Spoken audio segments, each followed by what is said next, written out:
I'd like to welcome Professor Gabrielle Ivinson from Manchester Metropolitan University in England, UK, to Griffith University. Welcome, Gabrielle. It's so great to have you here with us today. Look, I've been really interested in that special edition that both of us did, the one that was published in the European Educational Research Journal, and I was particularly taken by your paper in that journal, the one where you talk about Bernstein's notion of restricted code, but then you want to elaborate on that notion and bring it, in a sense, up to date with current theorisations. I'm really interested in that because you've been working for a long time with children who are living in conditions of poverty, and you also recently chaired the BIRA Commission into Poverty and Policy. So from that angle, can you tell us why go back to Bernstein's notion of restricted code, and how are you going to go back to it and take it into, in a sense, the 21st century? Thanks, Paolo. Yes, I sort of think it all starts when I start working in the ex-mining valleys of South Wales. And, this is going back now 15 years or so. And when I went to these post-industrial communities, I was really struck by the way the children spoke. There was something about their enthusiasm, their spontaneity, their aliveness that I couldn't help but notice, and it was in stark contrast to if I was doing a similar kind of work with a similar age group in a more metropolitan context. And Basil Bernstein's work was the only theory that allowed me to think that there was, and to recognise that there was something distinctive about the way these young people were expressing themselves and interacting with me. So you're right in that there is a negative understanding of restricted code. But that wasn't really the most important thing. It was definitely the difference. And if we look back to Volume 1, where Basil Bernstein starts to tell us what is distinctive about restricted code, he actually starts off by telling us about communities that are very tight-knit and where communication can take place without everything having to be made explicit.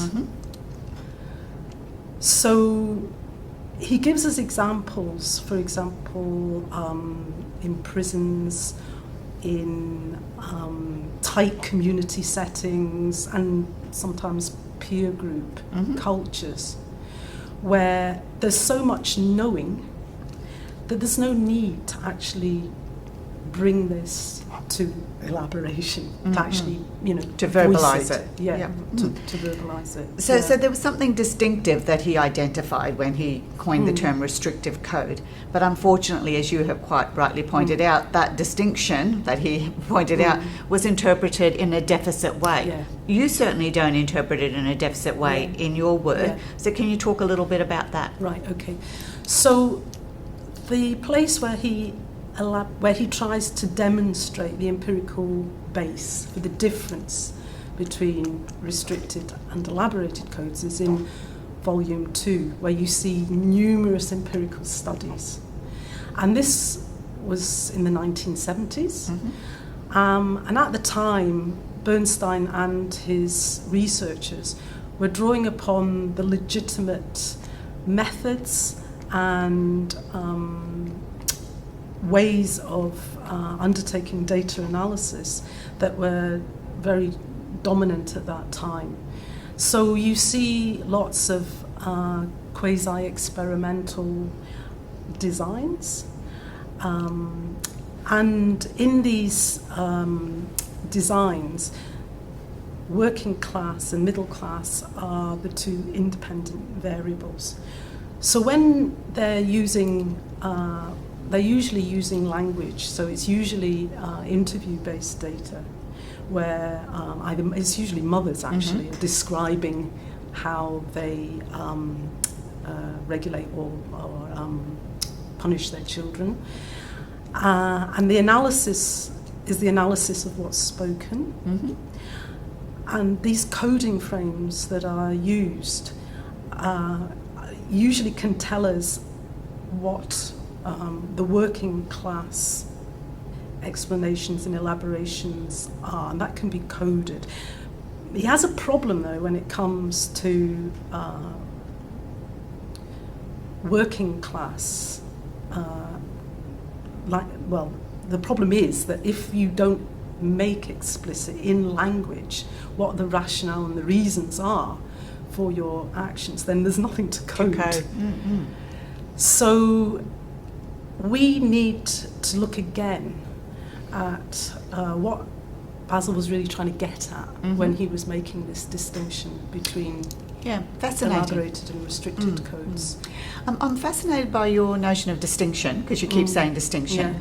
And as I've said, sometimes that distinction has been taken up as a deficit, but you're saying, well, wait a minute, he was pointing out a difference. My problem with that kind of difference-deficit dichotomy is that there's this kind of discursive war, for want of a better word. You know, one side of the research group says, well, it's difference and we should celebrate that difference, and another group says, well, it's a deficit. These children are actually missing out on a lot of things, and we need to provide them with the space, the resources, so that they can access other forms of knowledge. Where do you sit, and what do you think about that kind of, in a sense, that dichotomy of difference and deficit? I think that given the way, as I've just described, Basil Bernstein and his researchers established that difference, it really set us off on a trajectory where it was very hard not to say that the other, i.e. the not middle class ways of communicating were lacking. I mean, he didn't have the tools, if you like, to properly bring, to make visible the ways of communicating that were taking place within these other groups. And working class maybe is just one of the many. Sure. But you can see it between partners who know each other very well. They don't have, one person can finish the sentence for another person. They've got a common understanding. Got it. So we, I think, need a new set of concepts to bring to light what this other way of, I mean, it's more than just forms of communication. It's really a worldview, really. I still have a bit of, I'm struggling with something, so can you explain it to me? Because Bernstein's fundamental question was, why is it that certain groups continue to be failed by the education system? It's the education system or schools fail whole groups of children. So what is it that they're doing to fail this group? So if we go down that kind of deficit or difference, and the explanation you're giving, how does that help us to answer that question or to address that question? Okay, so if we look at what's required to be successful in school, schools are dominated by texts and elaborated forms of talk. So if you can fit in to that, and the middle class kids can, then you're going to be okay. However, if all the other ways of knowing, and that is ways of knowing that go through practice, sometimes we might say ways of knowing that are embodied, and I would also go as far as to say ways of knowing that are passed down intergenerationally and which never really come to the surface through language. They're knowings that are within communities and that circulate but aren't knowable through language or in conventional ways. And the way we do, or what the ways of communication that dominate in schools, erase all these other ways of knowing. Right. So on that point, though, that's such complex knowledge, isn't it? It's such complex knowledge. And you yourself have said it's taken you quite a long time to understand the complexity of the ways of knowing of groups of young people. How do teachers get that knowledge? It's a very good question. I mean, if a teacher comes from the community where these knowledges are there already, so let's take the post-industrial communities again. So the teachers who come from those communities also have the knowing that the, let's say, working class, just to put a shorthand of this, working class children know, they also know it. And these teachers can help to bridge between the customs, the traditions, the values of the community and what's required to communicate and to be successful within schools. But if they don't come from the communities, then they first off have no idea. They have no idea of what these other ways of knowing are. And the other thing I would say is that unless we support teachers to legitimate these other forms of knowing, these other ways of knowing, they're going to feel the pressures of the dominant, target-driven, now performative cultures of schools. And I think those pressures are mounting, not lessening. Yes. Yeah. My only concern, and I think you've already addressed it because I said, I was thinking, you must have read my mind, but isn't that placing a huge burden on the individual teacher, particularly those individual teachers who may well have come from those communities to try and make a big difference? I mean, what role do we as researchers trying to do this work, what role do we have to play in these communities? Because earlier you said, well, the way that Bernstein was doing that research with that particular scientific method, encoding the data in particular ways, might well have been the appropriate method in the 70s.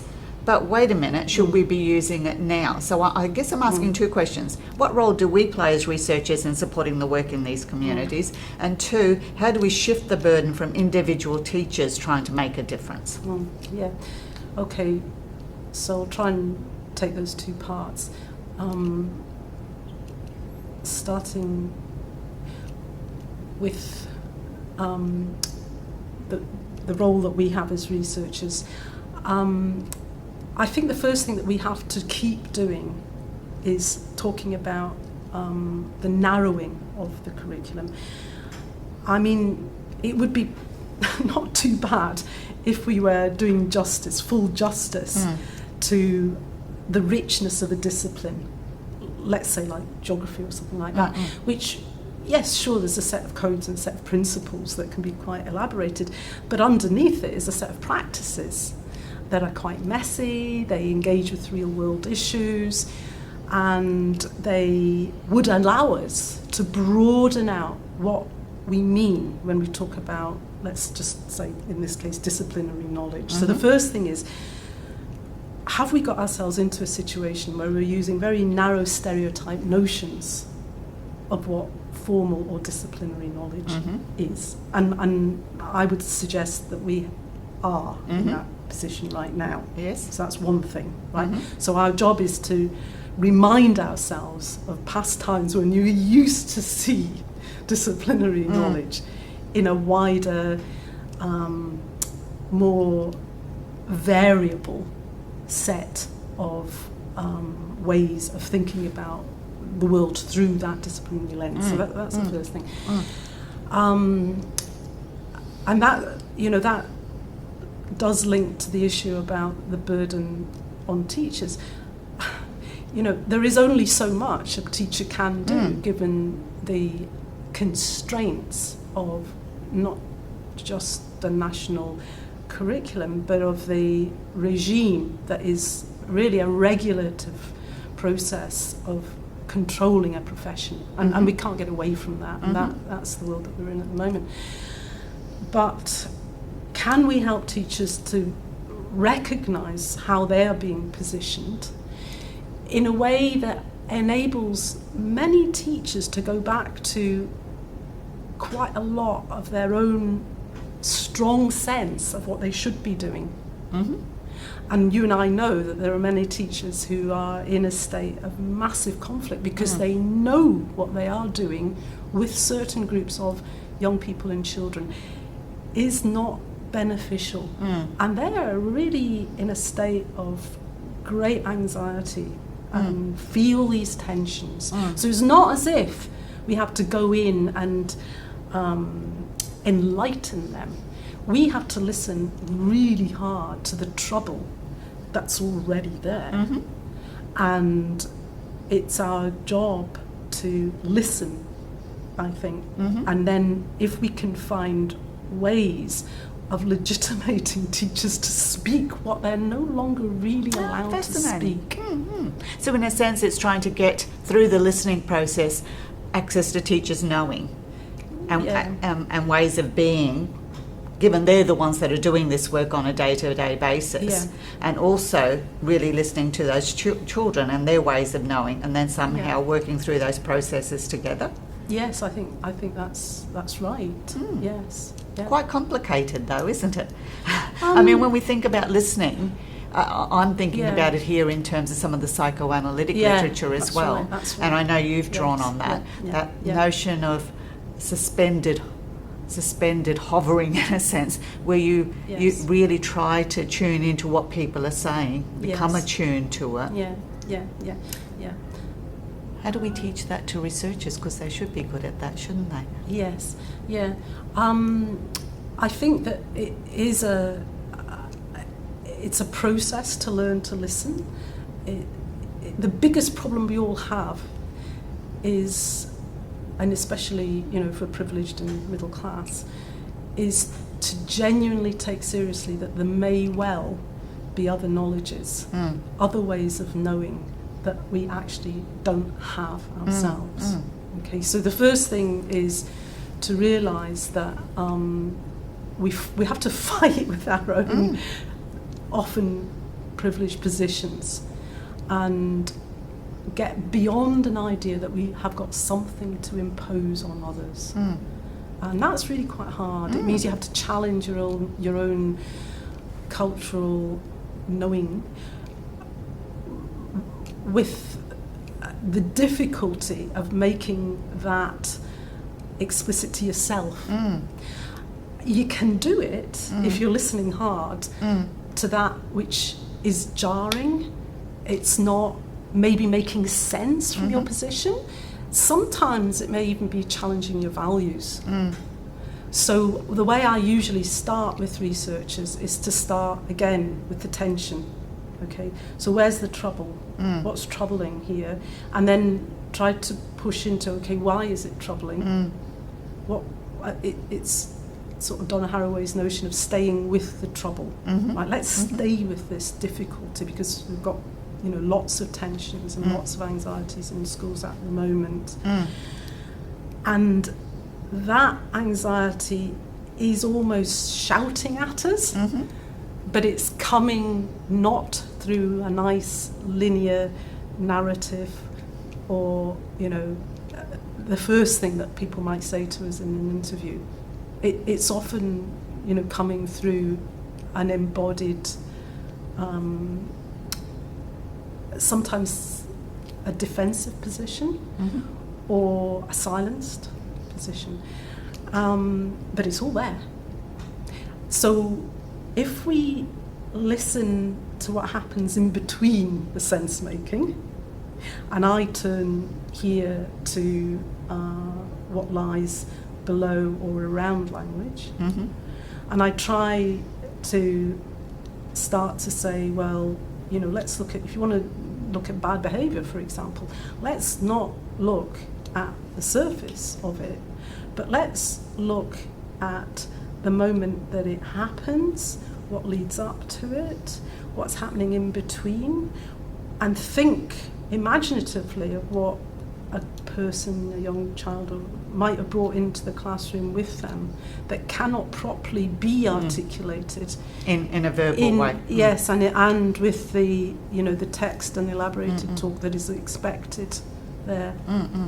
So yes, that's a beautiful example actually, because as we have both discussed, sometimes when children do act out in schools, it's interpreted as bad behaviour that needs to be punished. Go and put them in the withdrawal room or in the naughty corner, or let's try some meditation or positive psychology. It's not going to work, because that acting out, in fact, should be seen as a good thing, because it's a first step of them trying to express the pain and the difficulties they're going through, and then to get to a verbal stage. It's like they have to act out with the body before they can go into the other ways of talking and expressing themselves, in a sense. And I'd just say that the second way, the way that you're speaking about there, doesn't confine the behaviour to the individual. No. And try to say it's something that's inside you because you've done something. No. So if we can imagine that acting out as an expression of a bigger set of either social or community, and in my sense it's usually ex-industrial, means that the economy's no longer there, the rationale for the community's very, very fragile, that the child is experiencing multiple problems of what we might call, external shocks. Yes. And so they're embodying an intergenerational trauma of, in this case, lack of industry and austerity and very particular Amazing that you've taken that journey from Bernstein's restricted code and reimagined it to thinking about a sense of embodied pain, collective trauma in poverty, and trying to think through how we might do research differently. Thank you very much, Gabrielle.